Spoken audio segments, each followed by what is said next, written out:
Salam properti, saya Rizka Martina, founder Heka Group. Di sini saya kembali untuk berbagi mengenai dunia bisnis developer properti. Dan di sini juga saya menyampaikan seperti tadi di pembukaan saya sampaikan bahwa saya founder Heka Group dikarenakan di seluruh perumahan. Bukan lagi saya sebagai CEO, tapi saya sekarang sudah di holding. Jadi sekarang untuk perumahan-perumahan kebetulan yang sisa-sisa masih saya, tapi yang sudah berkembang sekarang sudah bukan saya.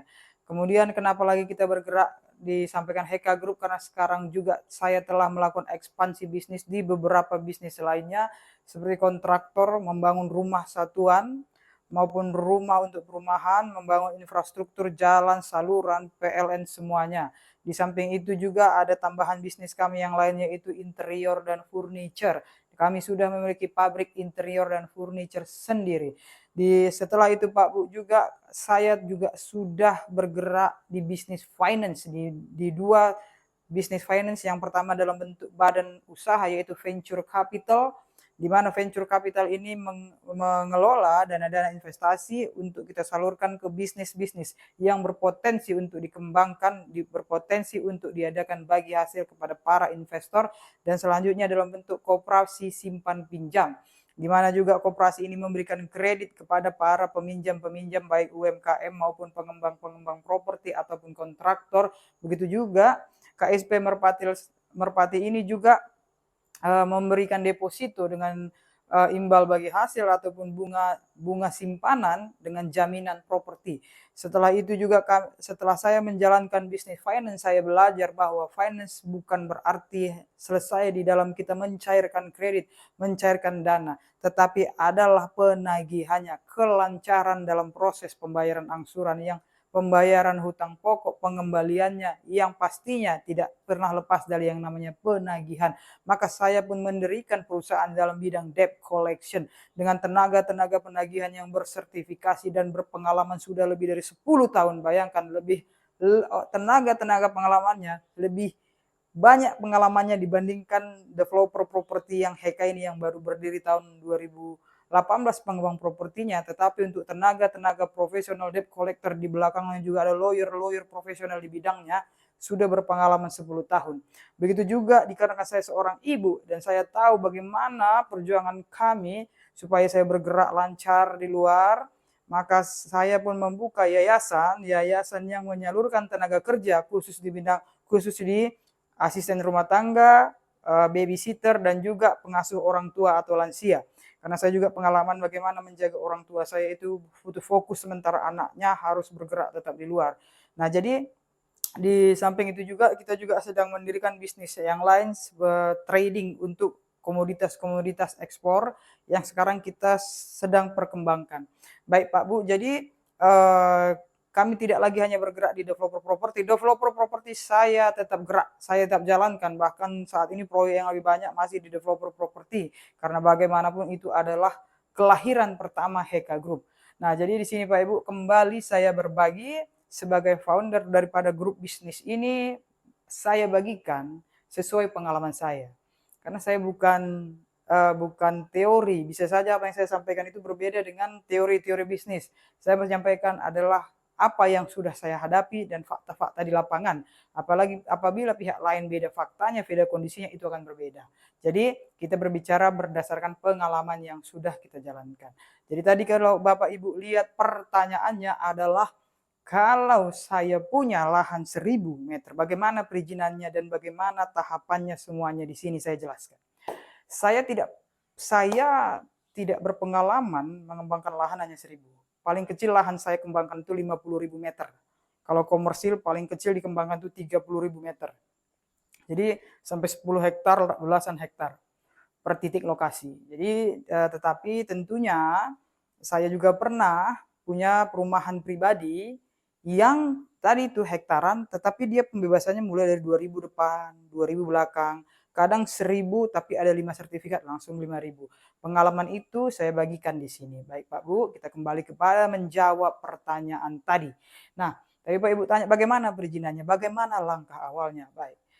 Sering saya berbagi bahwa awal mula daripada proyek perumahan adalah pembebasan lahan. Pembebasan lahan terbagi 3, saya ulangi, pembebasan lahan terbagi dari 3.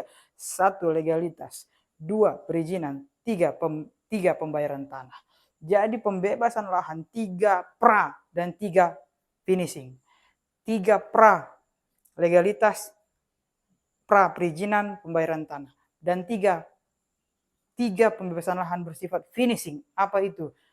Artinya perizinan selesai, legalitas selesai sampai tahap apa? Pecah sertifikat, dan juga pembayaran tanah selesai. Nah, jadi di sini saya akan bagikan kalau 1000 meter, bagaimana tahapannya sampai selesai. Kalau Bapak Ibu posisinya saat ini, ada 2 posisi saat ini, lahan 1000 meter belum Bapak Ibu miliki, karena saya tidak tahu Bapak Ibu nanyakan 1000 meter itu sudah dibeli atau tidak. Sudah atas nama Bapak Ibu atau tidak. Jadi saya bagi dalam 2 kondisi. 1 sudah milik Bapak Ibu, yang kedua belum milik Bapak Ibu atau saudara-saudari. Kalau dia yang pertama kondisinya sudah milik Bapak Ibu, maka tahap pembebasan lahannya adalah 1000 ini, baik dia yang sudah milik maupun yang belum milik. Ada baiknya, saran saya adalah developer nama pribadi. Tahu ya Pak Ibu ya, kalau nama pribadi itu artinya di sertifikat. Ada di sertifikat itu kalau kita buka, baik sertifikat yang dulu yang masih hijau dengan sekarang elektronik, ada tulisannya nama pemegang hak. Saya ulangi, nama pemegang hak.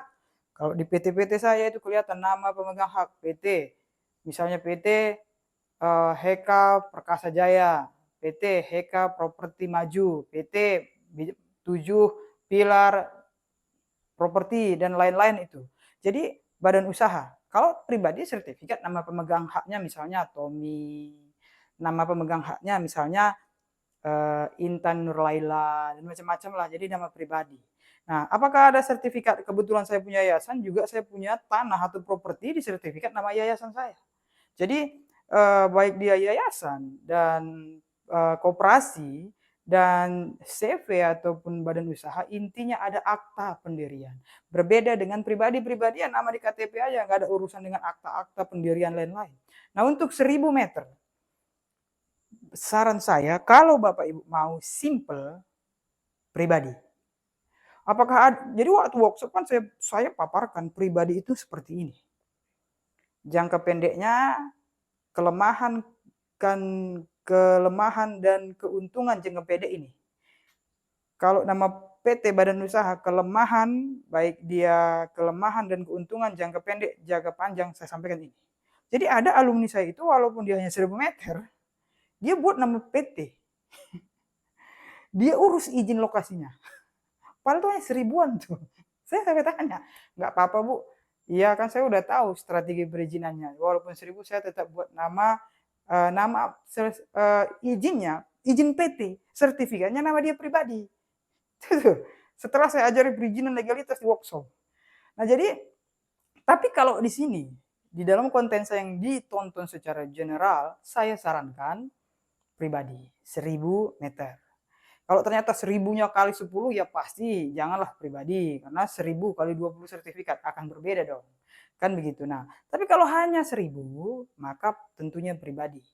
Tapi kalau Bapak Ibu mau buat perizinannya PT, bisa juga. Saya ajari juga di workshop. Makanya kan alumni saya walaupun 1000-an dia tetap buat nama PT. Di sini, nah untuk nama PT saya nggak bisa bagikan di sini karena itu agak banyak itu. Tapi walaupun banyak beres juga kan begitu.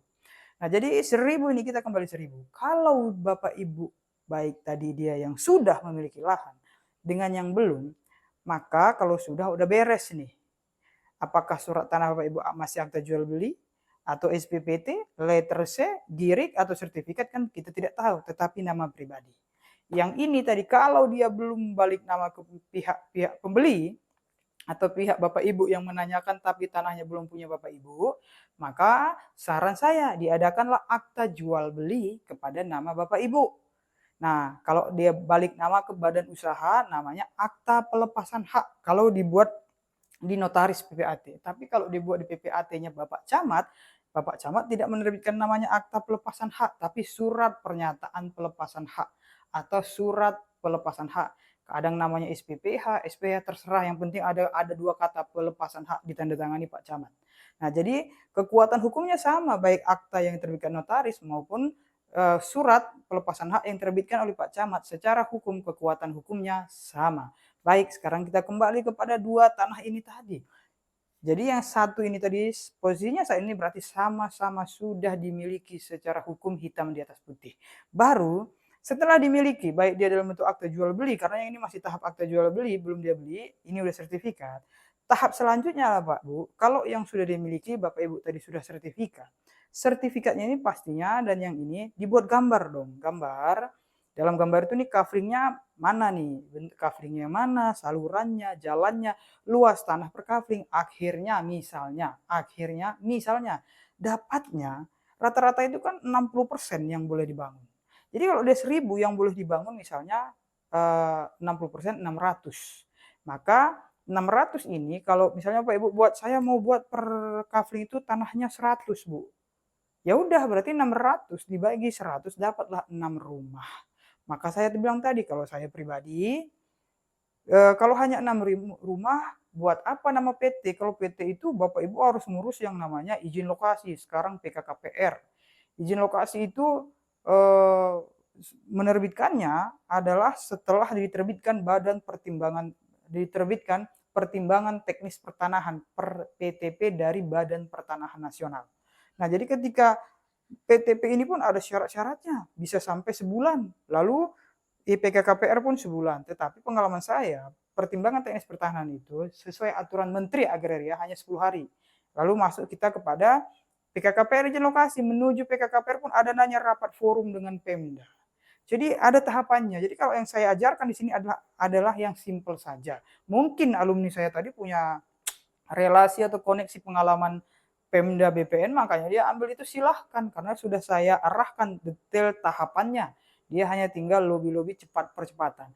Tapi kalau Bapak Ibu yang belum pengalaman dengan itu dan tidak bisa memahami birokrasi perizinan, legalitas, balik nama pribadi lah, pribadi. Itu dulu satu. Jadi sudah selesai nih. Di sini namanya adalah sertifikat nama pribadi. Di sini pun sudah akta jual beli. Nah, setelah tadi Pak Ibu gambar dapatlah 6. 6 itu setelah digambar Pak Bu, ya, itu dibawa ke BPN atau kalau melalui notaris PPAT juga bisa atau melalui jasa pemecahan perizinan juga bisa. Oh iya, saya tadi juga lupa memberitahu, saya juga punya anak perusahaan bergerak di situ, jasa perizinan dan legalitas. Jadi urusan itu karena kadang walaupun sudah diajari, gregetnya, tekniknya, lobbying dan percepatannya itu tetap pengalaman juga yang menjawab. Tapi tetap alumni tetap saya ajari tekniknya, negosiasinya by phone. Karena kan setelah kita bubar workshop kan ada free konsultasi seumur hidup untuk alumni. Jadi tetap diajari oleh saya. Kadang anak buah saya dulu yang ngajari yang memang fokus di bagian perizinan legalitas. Nah, jadi setelah itu berhasil dipecah banyak. Alumni saya itu hampir, kalau saya sampaikan alumni saya itu 90% yang tidak pernah pengalaman developer jadi developer. Urus legalitas perizinan itu sendiri. 5%-nya karena dia padat lain-lainnya, ya udah Bu, kita kerjasama, diberikanlah kepada anak perusahaan saya. 5%-nya itu biasanya ya masih belajar tuh, masih cari tanah. Nah, jadi di sini Pak Bu, kita kembali kepada tadi, setelah Pak Ibu gambar, ada dapat 6. 6 itu diberikanlah kepada notaris kalau Bapak Ibu mau menyerahkan notaris, atau kepada jasa legalitas kalau mau kepada jasa legalitas, atau langsung ke BPN sendirian. Kalau kami urus sendiri, pecah sertifikat kami urus sendiri semuanya. Nah, pecah sertifikat, kalau tadi nama pribadi, rata-rata bahkan hampir mayoritas nama pribadi di nama pemegang hak di sertifikat, rata-rata sertifikat hak milik. Apakah ada Bu Rizka nama pribadi bukan hak milik tapi SHGB atau lainnya? Ada? Ada. Perumahan saya ada seperti itu. Ada tujuannya? Ada dong. Yang bisa hanya sampaikan kenapa diturunkan jadi SHGB. Saya hanya sampaikan di workshop. Nah, jadi setelah ke BPN sudah pecah nih 5 sertifikat. Sudah pecah 5 sertifikat, maka 5 ini uruslah PBG-nya online. PBG itu bisa online Pak Bu, bisa sendiri saja secara online. Nah, sebelum kita PBG kan diupload semuanya ke SIMBG namanya. Jadi cek aja di YouTube tutorial menerbitkan PBG melalui SIMBG. Nanti diminta tuh datanya, data-data diupload. Biasanya data-data biasalah, gambar teknis, sertifikat keahlian. Nah, kemudian juga yang diminta juga adalah ketetapan rencana kota. Nah, ketetapan rencana kota itu memang masih di seluruh perumahan yang saya kelola, masih tanda tangan hitam di atas putih, tanda tangan basah. Masih datang kita begini, begini, begini, paham ya maksud ya? Masih datang kita begini, Bu, tolonglah gitu. Tapi kalau PBG, ketika udah semua lengkap, online. Nah, jadi setelah semua lengkap biasa itu di-call. Benarkah ini yang mengajukan ini? Ya, di mana? Ada yang di surveinya, ada yang tidak. Itu tergantung Pemda.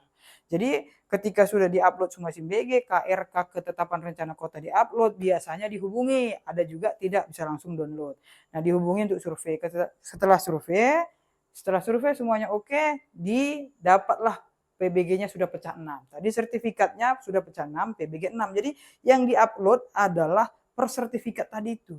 Di-upload ke SIM-BG supaya terbit satu sertifikat, satu PBG. Sudah pecah sertifikat, sudah pecah PBG, sudah aman Bapak Ibu melakukan pembangunan besar-besaran, penjualan besar-besaran. Nah, sampai tahap ini belum selesai Pak Bu. Setelah sudah selesai pecah PBG, pecah sertifikat, Bapak Ibu harus melakukan kerjasama KPR. Karena kita tidak tahu konsumen mau pilih cara bayar KPR atau cash bertahap. Kita tidak tahu, maka kita fleksibel terhadap pasar. Kalau dia mau KPR ada, mau cash bertahap oke, mau cash keras oke. Maka kita fleksibel terhadap pasar, PKS. Nah, pengalaman saya nih Pak Bu ya, kalau dia bank-bank swasta, jadi ini pengalaman saya bisa berbeda dengan pengalaman lain.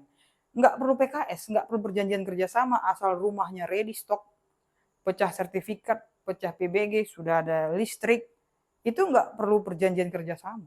Sudah bisa langsung kalau ada yang mau beli rumah itu langsung aja antar berkas, kirim berkasnya ke bank itu, lolos langsung akad, dapat uang lah kita dari uang akad itu kan. Tapi itu di swasta. Kalau di BUMN, walaupun rumahnya sudah ready stock, pengalaman saya, bisa yang lain pengalaman beda. Walaupun rumahnya sudah ready stock, sudah pecah sertifikat, sudah pecah IMB, tapi kalau nggak PKS mereka nggak mau. Kenapa? Nggak bisa saya pegang sini, karena itu juga ada hal internal bank. Tetapi di workshop saya tunjukkan itu. Seperti ini loh. Karena bank juga pengen keamanan legalitas sampai balik nama. Nah, walaupun di akad tuh, waktu akad uang tuh balik nama dia tahan, tapi di dalam PKS itu harus ada jaminnya. Nah, itu pengalaman saya, Bapak Ibu boleh ceritakan pengalamannya perjanjian kerjasama dengan bank. Setelah kerjasama datang konsumen, tentunya sama jadi paralel itu. Legalitas, perizinan, beres, langsung paralel PKS penjualan, PKS dengan bank, gerak penjualan, gerak pembangunan. Nah, kalau pembangunan, ya tadi, kalau Bapak Ibu bisa bangun sendiri, sendiri. Kalau memang tidak bisa, serahkanlah kontraktor.